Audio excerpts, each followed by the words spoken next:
Tuhan Yesus baik bagi kita. Amin, saudara-saudara. Dalam kondisi apapun, Tuhan Yesus baik bagi kita. Mungkin kalau kita mengukur dengan apa yang terjadi, dengan apa yang kau alami, dengan apa yang kau rasakan, kadang-kadang kau mengatakan kayaknya kebaikan Tuhan tidak selamanya bagi saya. Tetapi saudara-saudara, kita tidak boleh membatasi Tuhan dengan apa yang kita rasakan, dengan apa yang kita alami, dengan peristiwa-peristiwa yang terjadi dalam dunia kita. Oleh karena itu hari ini adalah hari yang istimewa karena kita masih dapat beribadah. Sekalipun saudara-saudara beribadah di rumah. Tapi hari ini saya sangat percaya bahwa Tuhan akan tetap melakukan kebaikan bagi kita. Amin, saudara-saudara. Puji Tuhan. Saya ingin ajak kita untuk belajar satu bagian dari Alkitab tentang berhikmat dan berakal budi. Berhikmat dan berakal budi. Saudara-saudara, istilah hikmat dan akal budi ini sering sekali digunakan dalam Alkitab. Sekali lagi, hikmat dan akal budi sering sekali digunakan dalam Alkitab. Bahkan mungkin saudara masih atau pernah membaca tulisan ini dalam Alkitab. Saudara mungkin pernah mendengar tulisan ini. Jika besi menjadi tumpul dan tidak diasah, maka orang harus memperbesar tenaga. Tetapi yang terpenting untuk berhasil adalah hikmat. Saudara perhatikan di sini kata hikmat disebut di sini sebagai syarat untuk berhasil. Menarik sebenarnya saudara, ketika Salomo sebagai seorang raja yang dikenal orang paling berhikmat, sebagai orang paling berhikmat yang pernah hidup di dunia, dia mengambil satu kiasan ini. Dia katakan jika besi menjadi tumpul dan tidak diasah, maka orang harus memperbesar tenaga. Tetapi yang terpenting untuk berhasil adalah hikmat.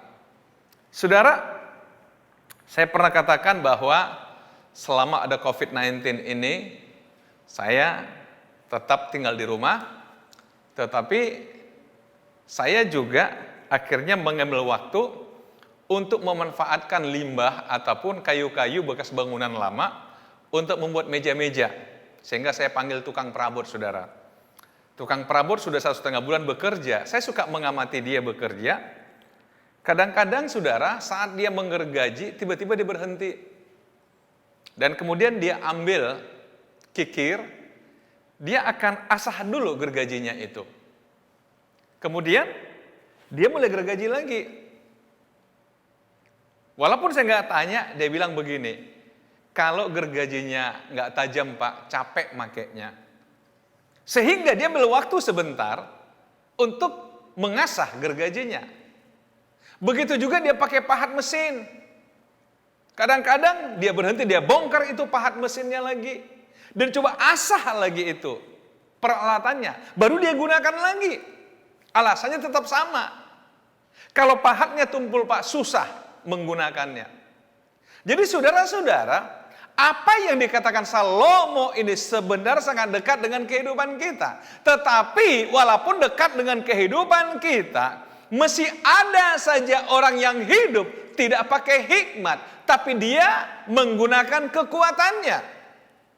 Dia merasa punya kemampuan, punya pengetahuan. Saudara-saudara, satu pertanyaan bagi kita, apakah hikmat itu sama dengan pengetahuan?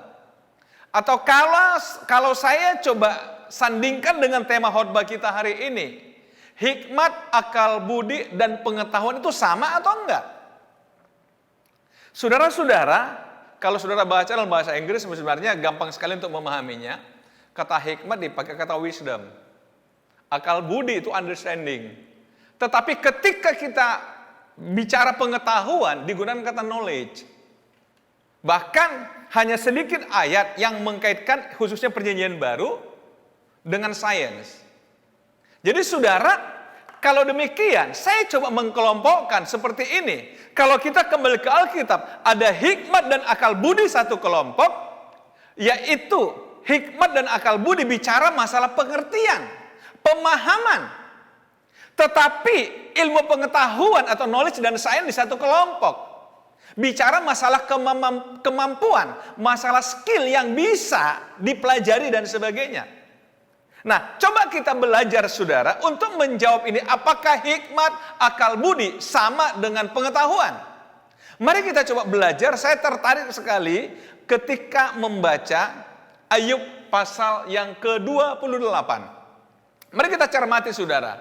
Kira-kira kita mau pahami ini orang yang punya kemampuan di sini karena diperlukannya hikmat ataukah pengetahuan.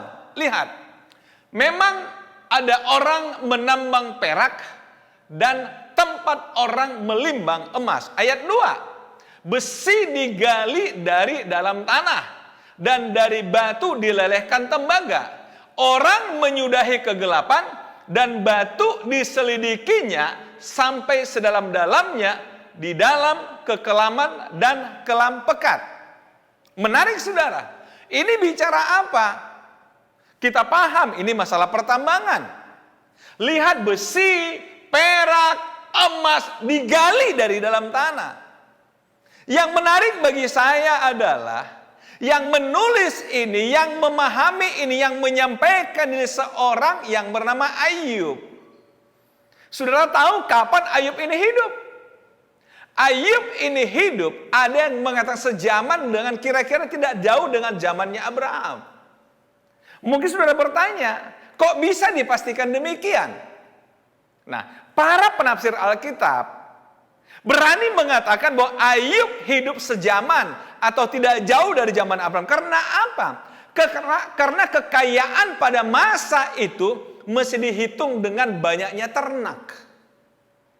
Kalau saudara baca dalam kitab Ayub, Ayub ini kekayaannya dihitung dengan berapa banyak ternak yang dia punya. Itu cara orang dulu menghitung orang kaya atau bukan. Nah, zaman Abraham juga sama, ternak yang dihitung. Jadi sehingga dikatakan sejaman, barangkali tidak jauh dengan zaman Abraham. Maksud saya ingin mengatakan apa? Saudara tahu Abraham hidup kapan? Abraham itu hidup lebih dari 2000 tahun sebelum Masehi. Nah, kalau kita tarik garis sampai sekarang ini, berarti peristiwa ini yang ditulis oleh Ayub terjadi sekitar 4000 tahun yang lalu. Saudara, saya ingin bertanya pada saudara, orang mulai mengenal pertambangan itu kapan? Apakah 4000 tahun yang lalu orang sudah mengenal istilah pertambangan? Mungkin saudara katakan sudah, karena zaman dulu orang sudah mengenal besi. Orang sudah mulai mengenal emas. Tetapi saudara, coba lihat. Model yang terjadi sekarang, sistem pertambangan sekarang, dengan era industri sekarang, apakah sudah digunakan pada masa lalu? Tentu belum.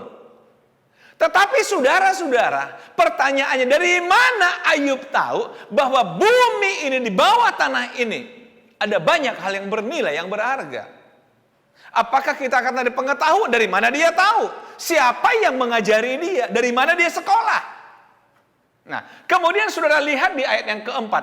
Orang menggali tambang. Lihat, tambang jauh dari tempat kediaman manusia. Mereka dilupakan oleh orang-orang yang berjalan di atas. Di atas bisa orang berjalan, tapi di bawah ada tambang. Mereka melayang-layang jauh dari manusia. Tanah yang menghasilkan pangan. Di bawahnya dibongkar bangkir seperti oleh api. Maksudnya apa? Oleh api berarti dia dibom, di ini dan di itu. Di bawahnya. Mungkin ratusan meter di bawah tanah. Mungkin ribuan meter di bawah tanah. Dibongkar bangkir. Kemudian ayat yang ke-6 mengatakan batunya adalah tempat menemukan lazurit yang mengandung emas urai. Jalan ke sana tidak dikenal seekor burung buas pun, dan mata elang tidak melihatnya. Binatang yang ganas tidak menginjakkan kakinya di sana, dan singa tidak melangkah melaluinya. Ayat 9, manusia melekatkan tangannya pada batu yang keras. Ia membongkar bangkir gunung-gunung sampai ke akar-akarnya. Di dalam gunung batu ia menggali terowongan. Perhatikan. Sekali lagi pertanyaan saya. Apakah 4000 tahun yang lalu orang sudah bangun terowongan, sudah menggali terowongan?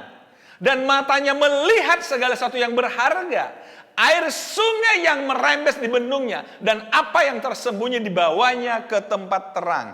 Air sungai yang merembes di bendungnya. Saya ingin bertanya pada saudara, untuk apa orang membendung air sungai? Dan kapan kira-kira orang mulai membendung air sungai? Secara umum kita lihat, kalau kita belajar dalam ilmu pengetahuan, saudara-saudara, hanya dua kemungkinan air sungai dibendung. Yang pertama, untuk irigasi, pertanian. Betul? Supaya air itu bisa dialihkan, diarahkan atau diatur untuk kepentingan pertanian. Yang kedua, untuk apa orang hari-hari ini membendung air sungai yang mengalir? Untuk energi, pembangkit listrik. Atau mungkin ada yang lain, saya nggak tahu. Tapi setidaknya saya ambil dua ini. Pertanyaan saya, kalaulah Ayub mengatakan bahwa air sungai yang merembes di bendungnya, itu kira-kira apakah di zaman Ayub itu sudah terjadi? Saudara-saudara, coba lihat.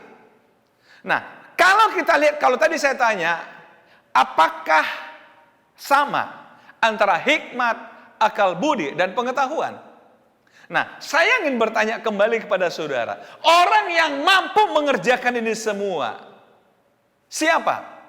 Tentu kita katakan para ahli geologi, para ahli pertanian, para ahli teknik dan sebagainya, yang membongkar bangkir gunung, yang membendung air sungai. Nah, ini bicara masalah knowledge, betul saudara? Masalah pengetahuan manusia. Tetapi saudara, hikmat dan akal budi, di manakah tempatnya? Ini pertanyaan dari Ayub. Artinya apa? Sekalipun tanah itu mampu dibongkar bangkir, sekalipun ada orang punya kemampuan mengerjakan segalanya itu, Ayub mulai bertanya, hikmat itu di mana? Akal budi itu di mana? Lihat, dalam ayat 12, tetapi di mana hikmat dapat diperoleh? Di mana tempat akal budi? Mengapa Ayub menyampaikan ini setelah dia menjelaskan 12 ayat di atas tadi? Atau 11 ayat di atas tadi? Setelah dia menjelaskan bahwa tanah akan dibongkar, gunung-gunung akan dibongkar bangkir, mencari barang berharga, air sungai akan dibendung. Tetapi dia katakan, hikmat di mana? Dengan kata lain, Ayub ingin mengatakan, seandainya engkau punya kemampuan melakukan semua yang tadi, tidak berarti engkau orang berhikmat. Orang berpengetahuan, iya. Orang punya kemampuan secara sains, iya. Tapi engkau bukan orang berhikmat. Nah, kenapa sampai Ayub mengatakan demikian? Tetapi di mana hikmat dapat diperoleh? Di mana tempat akal budi? Perhatikan ayat 13. Jalan ke sana tidak diketahui manusia, dan tidak didapati di negeri orang hidup. Wow. Berarti hikmat ini di mana tempatnya? Kalau dikatakan tidak didapati negeri orang hidup. Kata samudera raya, lihat air tadi samudera raya, ia tidak terdapat di dalamku. Dan kata laut, ia tidak ada padaku. Artinya apa? Kalaupun kita bisa menyelam laut sedalam-dalamnya untuk cari hikmat, laut katakan, nggak ada sama aku hikmat. Menarik saudara. Makanya kitab Ayub ini masuk kategori kitab puisi. Penulisannya begitu indah saudara.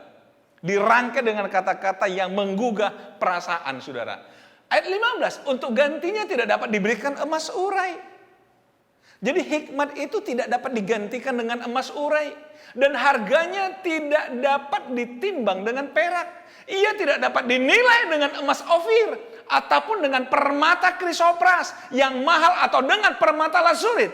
Tidak dapat diimbangi oleh emas atau kaca, ataupun ditukar dengan permata dan emas tua.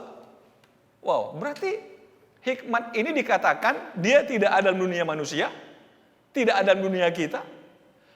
Laut katakan tidak ada padaku, Dan yang menarik di sini, kalau mau dinilai dia, nggak ada nilainya. Artinya tidak ternilai. Dengan emas sekalipun, hikmat tidak ternilai. Saudara, kalau kembali ke Alkitab, tadi saya singgung di depan, bahwa Salomo, raja yang sangat berhikmat. Kenapa Salomo berhikmat? Karena memang sebelum dia jadi raja, yang pertama dia lakukan adalah dia datang kepada Tuhan, bawa persembahan kepada Tuhan dan berdoa kepada Tuhan. Dan ketika Tuhan bertanya pada dia, Salomo, apa yang kau perlukan untuk menjadi seorang raja? Dia katakan apa? Berikan aku hati yang paham, menimbang segala perkara. Artinya apa? Berikan aku kemampuan untuk mengerti sesuatu. Bukan untuk mengetahui sesuatu, tapi untuk mengerti sesuatu. Dan saudara, kalau baca Alkitab, Salomo ini terkenal dengan hikmatnya. Dia meluaskan kerajaan bukan dengan perang seperti ayahnya Daud, tapi dengan hikmat, kemampuan dia untuk berbicara kepada orang.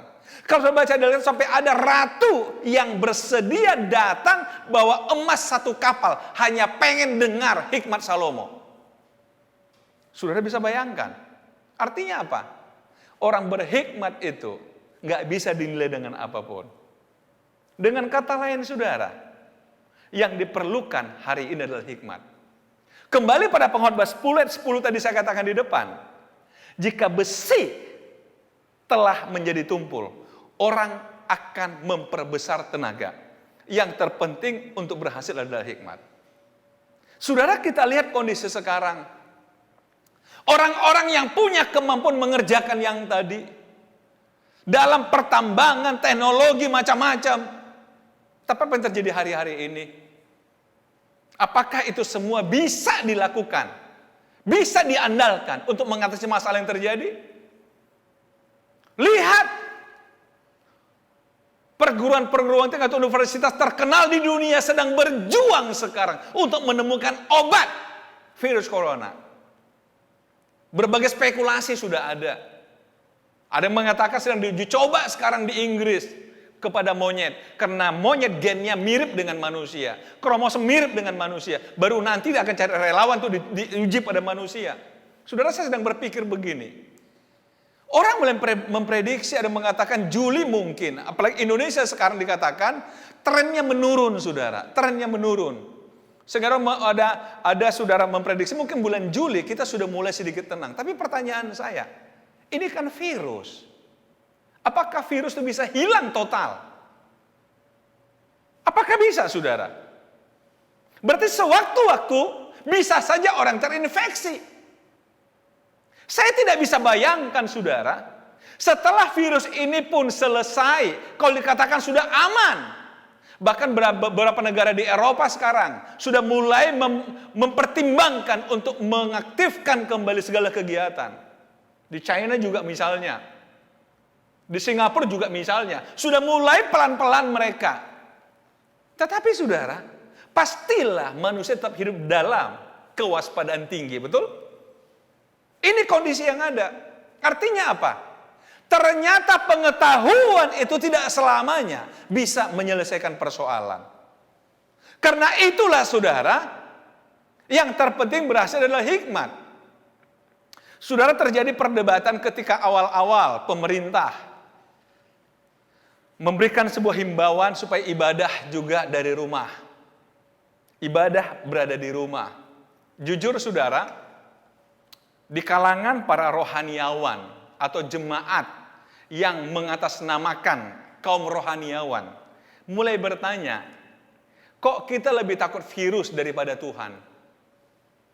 Sehingga orang mengatakan, kami tetap beribadah, tetap ke gereja.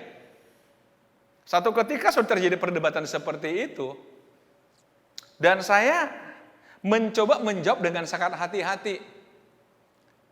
Dalam satu grup diskusi itu, di WA group, saya hanya katakan begini, setiap orang berhak membuat pilihan. Dan apapun pilihan yang saudara akan buat, tentu ada resikonya atau konsekuensinya. Dan gereja kami memilih untuk beribadah di rumah. Saya cuma katakan singkat begitu. Saudara-saudara, kenapa? Ya kembali. Mereka kata ini pertarungan antara hikmat dan iman. Waduh. Coba mau dilagi iman dan hikmat. Saudara-saudara, orang katakan, iya, kami memilih beribadah di rumah karena kami berhikmat. Tapi mengatakan, berarti iman Anda di mana? Gara-gara berhikmat, Anda nggak beriman lagi. Ada orang katakan, jadi Anda yang ke gereja, Anda beriman, tapi tidak berhikmat. Nah, coba lihat. Itu yang sampai hari ini terjadi perdebatan, betul? Kalau saudara ingat pada minggu lalu, saya sudah sampaikan tentang hierarki kebutuhan yang disampaikan oleh Maslow.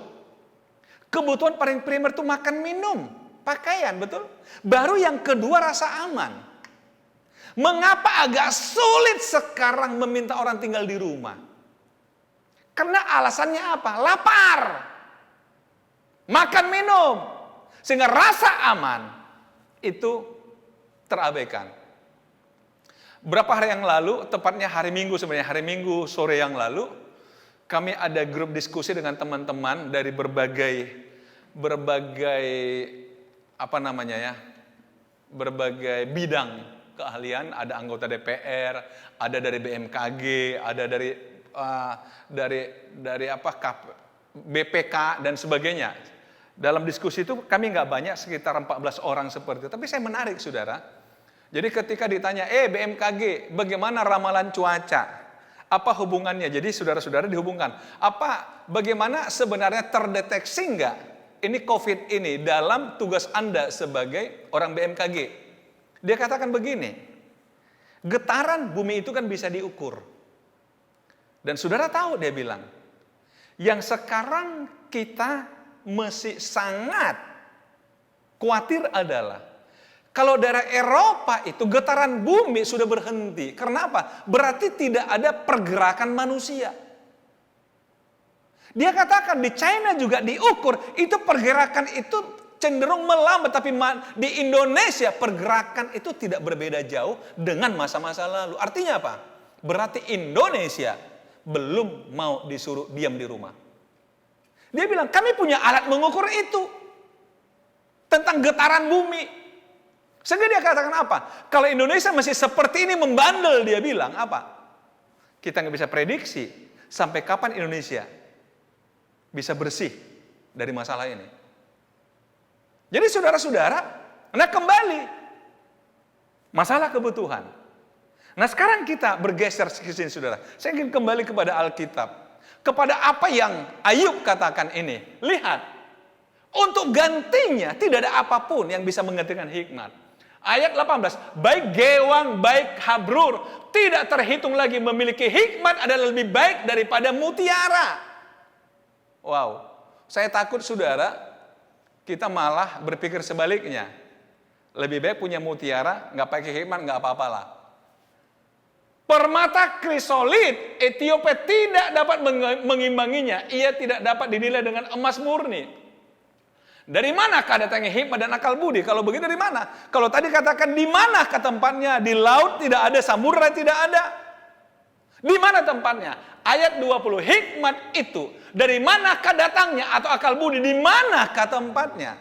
Sekali lagi, saudara, kita batasi hikmat dan akal budi. Saya katakan tadi, ini seperti dua istilah, dua kata, dua bagian dalam Alkitab yang selalu seorang bersama-sama. Yang saya coba ringkas dalam satu pemahaman, yaitu pengertian, pemahaman, pemaknaan. Sekali lagi, pengertian, pemahaman, pemaknaan. Bagaimana kita memaknai hidup, bagaimana kita memahami situasi sekarang, bagaimana kita memaknai kesulitan sekarang. Diperlukan hikmat untuk itu. Amin, saudara? Karena nggak ada kalkulasinya. Prediksi orang pakai matematika, penelitian pakai matematika, memprediksi segalanya. Itu kan pengetahuan. Tapi terbukti, saudara, berapa kali pengetahuan gagal menyelesaikan persoalan. Yang diperlukan apa? Hikmat. Oleh sebab itu, saudara, dalam kondisi sekarang adalah waktu yang sangat tepat untuk mencari hikmat, untuk jadi orang berhikmat, untuk jadi orang berakal budi. Saudara-saudara, Ayat 21, ia terlindung dari mata segala yang hidup, bahkan tersembunyi bagi burung di udara. Kebinasaan dan maut berkata, hanya desas-desusnya yang sampai ke telinga kami. Ini masih bicara hikmat, saudara. Ayat 23, Allah mengetahui jalan ke sana. Yang tahu ke sana siapa? Allah. Ia juga mengenal tempat kediamannya. Seolah-olah saudara, hikmat ini satu pribadi. Kalau saudara baca dalam Amsal Salomo itu bahkan berkata, hikmat berseru-seru. Saudara lihat. Karena ia memandang sampai ke ujung-ujung bumi dan melihat segala sesuatu yang ada di kolong langit. Allah melihat segalanya. Nah, ketika ia menetapkan kekuatan angin dan mengatur banyaknya air, saya ingin saudara perhatikan pelan-pelan, saudara. Ini kita sedang ingin menemukan hikmat di mana, betul? Lihat, ketika ia yaitu Allah menetapkan kekuatan angin dan mengatur banyaknya air, ketika ia membuat ketetapan bagi hujan dan jalan bagi kilat guru, ketika itulah ia melihat hikmat, lalu memberitakannya, menetapkannya, bahkan menyelidikinya. Lihat, hikmat datangnya dari mana? Ayat 28. Tetapi kepada manusia ia berfirman. Sekali lagi, kepada manusia ia berfirman. Berarti kepada kita Allah berfirman. Sesungguhnya takut akan Tuhan itulah hikmat, dan menjauhi kejahatan itulah akal budi. Takut akan Tuhan itulah hikmat, menjauhi kejahatan itulah akal budi. Saya coba maknai ayat ini seperti ini, saudara. Berarti takut akan Tuhan itulah hikmat, menjauhi kejahatan itulah akal budi. Atau kita bisa pahami lebih simpel lagi, ini berkata begini, hikmat itu adalah takut akan Tuhan. Akal budi itu adalah menjauhi kejahatan. Saudara-saudara, oleh karena itu sebenarnya kalau kita kembali kepada Alkitab, hikmat takut akan Tuhan, atau saya coba supaya gampang memahaminya, kita balik kalimat ini begini. Orang berhikmat itu takut akan Tuhan. Orang berakal budi itu menjauhi kejahatan. Syaratnya untuk menjadi orang berhikmat dan berakal budi, takut akan Tuhan. Saudara-saudara, dalam Bible study tadi malam kita belajar, dalam pelajaran ketika belajar surat Roma, saudara, di Bible study itu Rasul Paulus mengatakan dalam surat Roma bahwa orang yang tidak takut Tuhan itu cenderung melakukan kejahatan. Tapi orang yang takut akan Tuhan tidak akan melakukan kejahatan. Kenapa? Dia takut sama Tuhan. Kalau kaitkan dengan sini, saudara lihat, selama kita tidak takut akan kejahatan, maka hikmat tidak akan ada pada kita. Dalam Yakobus mengatakan, kalau ada orang kurang hikmat, mintalah kepada Tuhan. Jadi hikmat itu datang dari atas, dari Tuhan. Yang diperlukan hari ini adalah hidup berhikmat. Takutlah akan Tuhan, jauhi kejahatan. Maka Tuhan akan berikan kita hikmat. Maka Tuhan akan berikan kita akal budi. Saudara-saudara, saya tutup dengan Amsal 4 ayat yang ke-7 yang mengatakan, permulaan hikmat ialah perolehlah hikmat. Dan dengan segala yang kau perolehlah pengertian. Lihat, kata akal budi diganti dengan pengertian. Hikmat ini dibutuhkan untuk memperoleh pengertian. Hikmat dibutuhkan untuk memperoleh pemahaman. Mengapa Salomo begitu luar biasa? Karena dia bisa memahami segala situasi. Mengapa Salomo begitu sukses memimpin? Karena dia bisa memahami segala peristiwa. Saudara-saudara, hari-hari ini yang kita butuhkan bukan lagi sekedar pengetahuan. Saya tidak anti pengetahuan, tapi yang kita butuhkan adalah pengertian, hikmat dari Tuhan untuk mengerti apa yang sedang terjadi, untuk mengerti langkah apa yang harus kita ambil dalam kondisi sulit ini. Tuhan Yesus memberkati kita hari ini. Haleluya.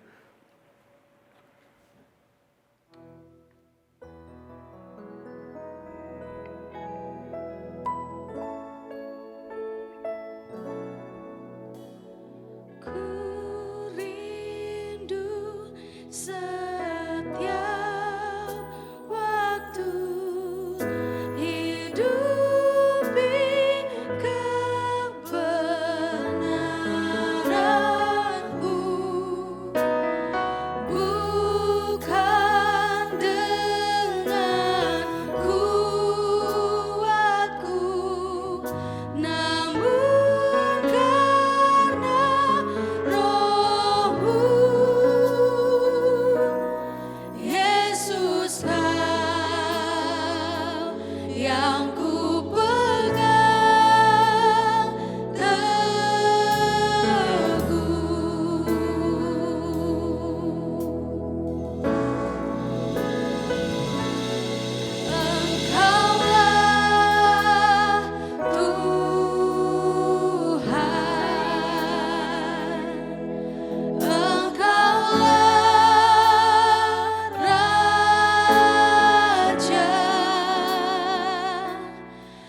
Mari berdiri bersama-sama. Waktu ini gunakan untuk mengerti Tuhan, mengerti segalanya sebagaimana Tuhan memahami segalanya. Hidupi kebenaran Tuhan, takut akan Tuhan, karena Tuhan berdaulat atas segala sesuatu.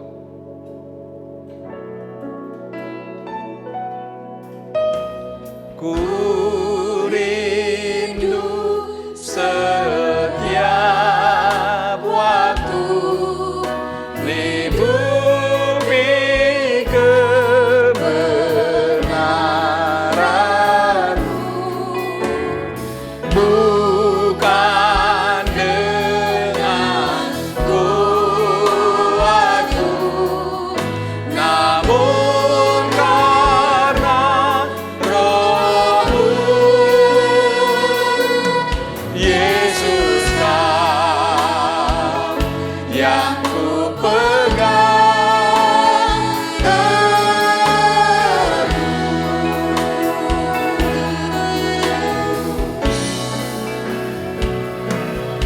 Engkaulah Tuhan, Engkaulah Raja, berdaulat atas hidupku, ku berserah. Katakan lagi, Engkaulah Tuhan, Engkaulah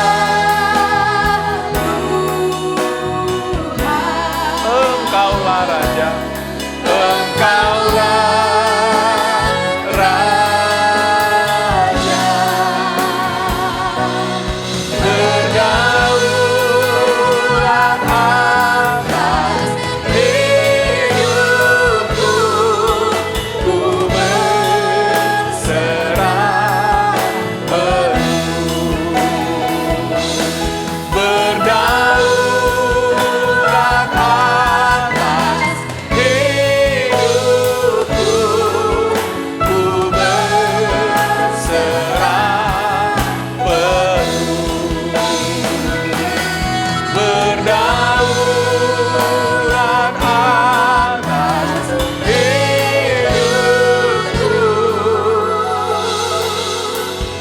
ku berserah penuh.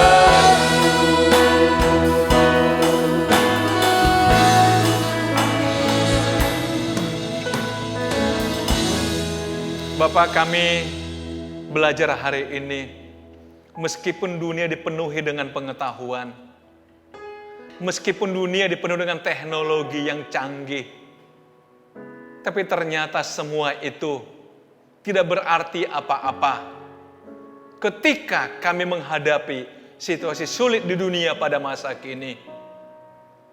Hari ini kami semakin belajar bahwa Tuhan di tempat yang maha tinggi, di tempat yang tersembunyi, memiliki hikmat yang akan diberikan bagi setiap kami yang takut akan Tuhan, yang menjauhi kejahatan. Bapak, kami sangat percaya hanya hikmat dari Tuhan yang mampu menolong kami untuk keluar dalam kondisi sulit ini. Karena Tuhan, berkatilah kami dengan hikmat-Mu. Berikan kami akal budi yang daripada-Mu. Berikan kami pengertian yang daripada-Mu ya Tuhan. Supaya kami nggak salah dalam membuat keputusan bagi hidup kami. Berkatilah jemaat-Mu Tuhan. Berkati firman-Mu hari ini. Bapak, hamba berdoa buat jemaat-Mu yang mendengarkan berita firman ini pada hari ini Bapak. Berkati mereka dalam kegalauan mereka, ketidakmampuan mereka untuk bertindak bijaksana. Berkati mereka hari ini. Arahkan hati dan pikiran mereka kepada Tuhan untuk memohon hikmat dari Tuhan. Berikan kesehatan, berikan perlindungan bagi isi rumah kami dan keluarga kami Bapak. Kami juga berdoa Tuhan, pulihkan juga mereka yang sedang sakit. Sembuhkan Bapak. Pulihkan usaha-usaha yang sedang bermasalah. Pulihkan bisnis yang sedang bermasalah. Jemaat yang bahkan harus kehilangan pekerjaan, Engkau berikan jalan keluar bagi mereka. Pulihkanlah gereja kami Bapa. Meskipun kami sudah beberapa waktu tidak bisa bersekutu bersama-sama di rumah-Mu, tapi biarlah Tuhan jaga, lindungi, pelihara spiritualitas kami Bapa. Berkati bangsa dan negeri ini Bapa. Tolonglah kami keluar dari masalah ini Bapa. Hikmat Tuhan menyertai para pemimpin kami untuk bisa menyelesaikan masalah dengan baik. Kota kami, kota Medan, kota di mana kami berdiam, biar dijaga, dilindungi, dan diberkati oleh Tuhan juga. Biar sejahtera ada di kota ini. Terima kasih Bapak. Sebentar kami akhiri ibadah ini, tapi Tuhan tetap bersama dengan kami, memelihara sukacita kami, memelihara damai sejahtera kami. Terima kasih Bapak. Kami serahkan seutuhnya hidup kami, tubuh, jiwa, dan roh kami dalam perlindungan Tuhan. Tahun ini tahun anugerah bagi kami. Beranugerah Tuhan besertai kami, sisi rumah kami, dan kaum keluarga kami. Kami akhiri ibadah ini dengan bersyukur kepada Bapa dalam nama Tuhan Yesus Kristus. Haleluya. Jemaat Tuhan, mari buka hatimu dan arahkanlah kepada Tuhan.